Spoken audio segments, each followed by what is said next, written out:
His face is recognized all over the world, printed on posters, flags, and t-shirts. To some, he was a hero who stood against capitalism and imperialism, to others, a ruthless revolutionary linked to violence and political repression. But before he became one of the most famous revolutionaries in modern history, Che Guevara was simply a young medical student from Argentina.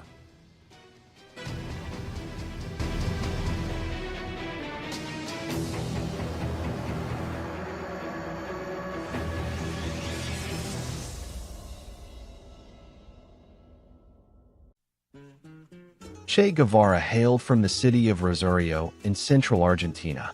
Its icon of today is Lionel Messi, but even the footballing superstar can't match the global reach of his predecessor. Born in 1928, Ernesto Guevara came from a well-educated middle-class family. He could have lived a comfortable life as a successful doctor, but the suffering he witnessed across Latin America changed something inside him. Instead of choosing comfort, he chose revolution. A decision that would turn him into one of the most controversial and unforgettable figures in modern history. Despite suffering from severe asthma throughout his childhood, Ernesto was intelligent, determined, and deeply passionate about literature, philosophy, and politics. As he grew older, Ernesto enrolled at the University of Buenos Aires to study medicine. But while studying, he became increasingly curious about the world beyond classrooms and textbooks. Then, in 1952, everything changed. At just 23 years old, Ernesto left Argentina with his friend Alberto Granado on a motorcycle journey across South America.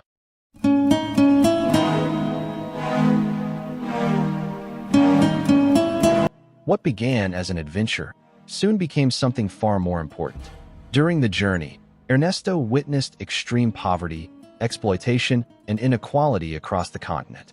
He saw miners working in terrible conditions, families struggling to survive, and entire communities abandoned by governments and powerful corporations. The deeper he traveled into Latin America, the more his worldview began to change. Ernesto slowly came to believe that poverty was not simply bad luck, but the result of political corruption, economic inequality, and foreign influence controlling the region. That journey transformed him completely. The young medical student who once dreamed of healing people now believed society itself needed a revolution. Over time, Ernesto Guevara became deeply involved in revolutionary politics, and during his travels, he eventually met a Cuban revolutionary named Fidel Castro. Castro was preparing a rebellion against the Cuban government led by Fulgencio Batista.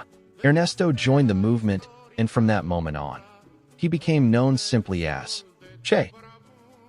Che Guevara quickly emerged as one of the central figures of the Cuban Revolution. Alongside Castro's forces, he fought using guerrilla warfare tactics in the mountains of Cuba. The conflict lasted for years, and in 1959, the revolution finally succeeded.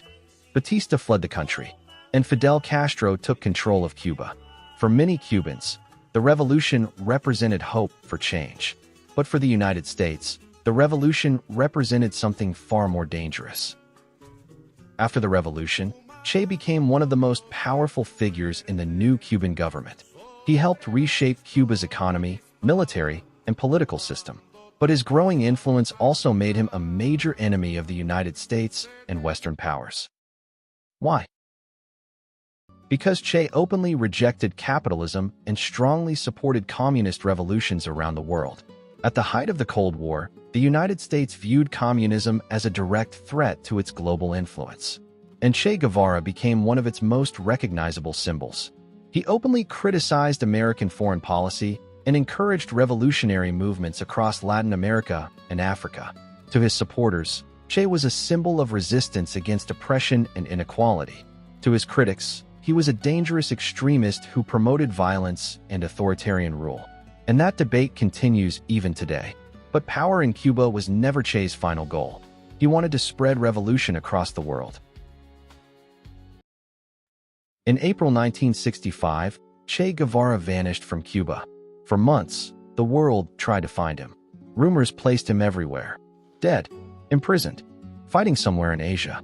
The mystery became almost as powerful as the man himself. But Che was in Africa, in the Congo, supporting a revolution and trying to continue the work of Patrice Lumumba. It became the first major failure of his career. The conditions for revolution simply did not exist there. After 8 months of illness, frustration, and failure, he withdrew. Then he spent months in secret, writing, recovering, preparing for what would come next.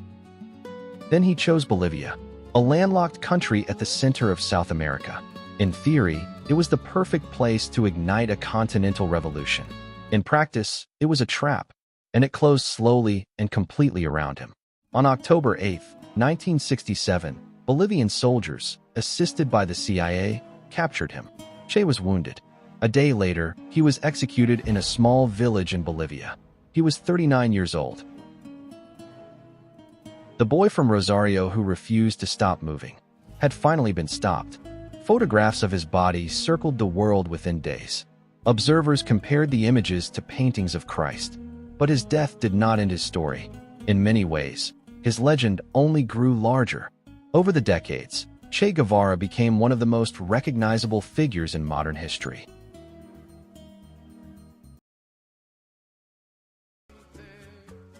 But whether admired or hated, Che Guevara remains one of the most controversial figures in the 20th century. To millions, he was a revolutionary hero who stood against oppression and inequality.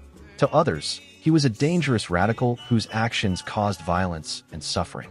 And maybe that's why his story still survives decades after his death. Because Che Guevara was never just a man. He became an idea people still argue about today. Che Guevara.